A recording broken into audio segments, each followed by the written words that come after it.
बिस्मिल्लाहिर्रहमानिर्रहीम। औरतों में प्रोजेस्टेरॉन हार्मोन का होना यानी कि प्रोजेस्टेरॉन लेवल इन वुमेन। क्या प्रोजेस्टेरॉन औरत में बहुत इम्पोर्टेंट होता है?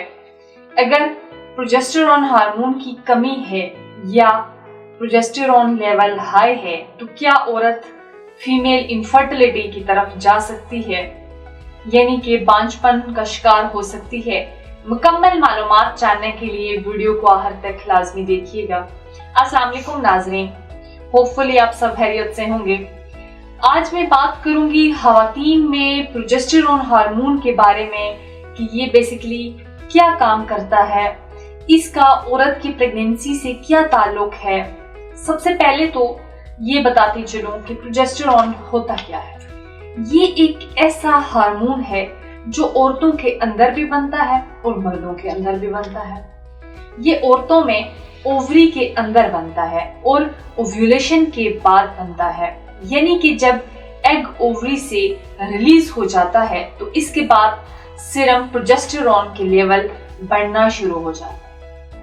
अब अगर हार्मोन खवातीन में बताऊं कि क्यों जरूरी होता है ये, जब ये ओव्यूलेशन के बाद बनता है तो यूट्रस को मजबूत करता है, यानी कि यूट्रस को हेल्दी करता है।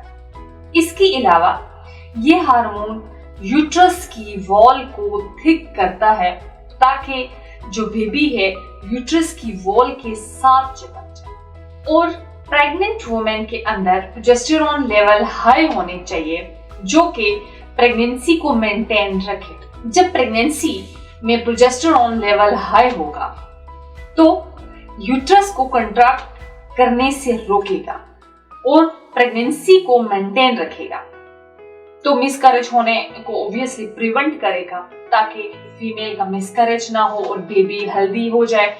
इसके अलावा इसके हाई होने से ये होता है कि प्रेगनेंसी के दौरान मिल्क की प्रोडक्शन को रोकेगा। इसकी नॉर्मल वैल्यू के बारे में अगर बात करें तो नॉर्मल मेनोपॉज प्रोजेस्टेरॉन के अंदर 1 नैनोग्राम पर मिलीलीटर या इससे कम प्रोजेस्टेरॉन की वैल्यू आती है। इसके अलावा मिड साइकिल में जाकर अगर टेस्ट करवाते हैं तो 5 to 20 नैनोग्राम पर मिलीलीटर तक वैल्यू आती है। अगर प्रेगनेंसी शुरू हुई हो तो इसमें प्रोजेस्टेरॉन का लेवल इंक्रीज करना शुरू हो जाता है। इसके अलावा सेकेंड ट्राइमेस्टर में प्रोजेस्टेरॉन का लेवल और भी ज्यादा हाई होता है, जबकि थर्ड ट्राइमेस्टर में ये ग्रेजुअली कम होना शुरू हो जाता है ताकि डिलीवरी के करीब यूट्रस कंट्रैक्ट करे और डिलीवरी के लिए औरत को रेडी कर सके। अब बताती हूँ कि नॉर्मल लेवल कितना होना चाहिए जिससे प्रेगनेंसी हो सके। फीमेल को ये टेस्ट मवारी के 19वें दिन करवाना चाहिए, यानी कि 21 से 23 तक ये टेस्ट लाजमी करवा सकती है। अगर प्रोजेस्टेरॉन का लेवल 10 नैनोग्राम पर मिलीलीटर से या इससे ज्यादा होता है, दैट मीन कि औरत की ओव्यूलेशन हुई है, एग रिलीज हुआ है, इससे प्रेगनेंसी के चांसेस अच्छे होते हैं। अगर इससे कम है इसका मतलब है कि ओव्यूलेशन नहीं हुई और एग रिलीज नहीं हुआ। इसकी वजह से फीमेल को नेक्स्ट पीरियड्स आ सकते हैं और प्रेगनेंसी नहीं होगी। मवारी के 21वें दिन से 23वें दिन तक इसके दरमियान में ये टेस्ट करवाने से पता चल जाता है कि औरत की ओव्यूलेशन अच्छी हो रही है या नहीं। प्रोजेस्टेरॉन हार्मोन का नॉर्मल मिकदार में बनना बहुत ज्यादा जरूरी है, इसलिए खवातीन को चाहिए कि इसका टेस्ट लाजमी करवाएं। अब अगर फीमेल की अच्छी डाइट और कुछ जरूरी हदायत के बारे में अगर बात करें जिनसे वो अपने प्रोजेस्टेरॉन लेवल को बैलेंस रख सकती हैं। नंबर 1, स्ट्रेस से खुद को बचाएं। हैवी एक्सरसाइज ना करें बल्कि नॉर्मल एक्सरसाइज करें ताकि आपके हार्मोन्स बैलेंस रहें।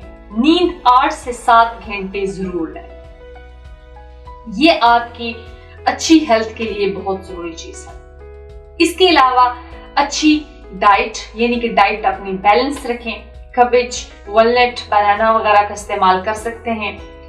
इसके अलावा जिंक का ज्यादा से ज्यादा अपने डाइट में इंक्लूड करें। इसको ड्राई फ्रूट्स वगैरह इस्तेमाल कर सकते हैं जो ऑब्वियसली सीड्स के अंदर मौजूद होता है। B6 विटामिन 200 mg रोजाना इस्तेमाल कर सकती हैं। ये फ्रेश फ्रूट्स और वेजिटेबल के अंदर भी मौजूद होता है। मैग्नीशियम 50 to 200 mg तक इस्तेमाल कर सकते हैं। 200 mg से ज्यादा इस्तेमाल नहीं करना। ये तमाम खाने की चीजों में मौजूद होता है, लेकिन डार्क चॉकलेट के अंदर सबसे ज्यादा ये मौजूद होता है। 700 mg विटामिन सी से 1000 mg तक इस्तेमाल कर सकते हैं। ये लेमन और ऑरेंज में भी मौजूद होता है। ये कीवी के अंदर भी मौजूद हो सकता है। इसके अलावा जो पीली शिमला मिर्च होती है उसके अंदर भी ये मौजूद होता है। ये तमाम विटामिन का प्रोजेस्टेरोन लेवल को ये बढ़ाते हैं। नॉर्मल मिकदार में ये सारी चीजें इस्तेमाल की जा सकती हैं। वो तमाम खवातीन जो बार बार प्रेगनेंसी के लिए ट्राई कर रही हैं और उन्हें कंसीव करने में कॉम्प्लिकेशंस का सामना करना पड़ रहा है, तो वो अपनी रिपोर्ट्स के हमरा तासीद वाहाना तशरीफ लाएं और मुकम्मल चेकअप के बाद अपना इलाज शुरू करवाएं। वो खवातीन जो किसी वजह से क्लिनिक नहीं आ सकती, वो अपनी रिपोर्ट्स हमें स्क्रीन पर दिए गए नंबर पर व्हाट्सएप करके तमाम अद्वियात घर बैठे मंगवा सकती हैं। तासीद वाहाना न सिर्फ पाकिस्तान बल्कि पाकिस्तान से बाहर पूरी दुनिया में इलाज के हुसूल के लिए कामयाबी का ज़ामन समझा जाता है। मजीद मालूमात और रहनुमाई के लिए दिए गए नंबर पर राब्ता करें और हमारा YouTube चैनल तासीद वाहाना विजिट कीजिएगा। अगले प्रोग्राम में एक नए टॉपिक के साथ दोबारा हाजिर होंगी। तब तक के लिए मुझे दीजिएगा इजाजत। खुदा हाफिज।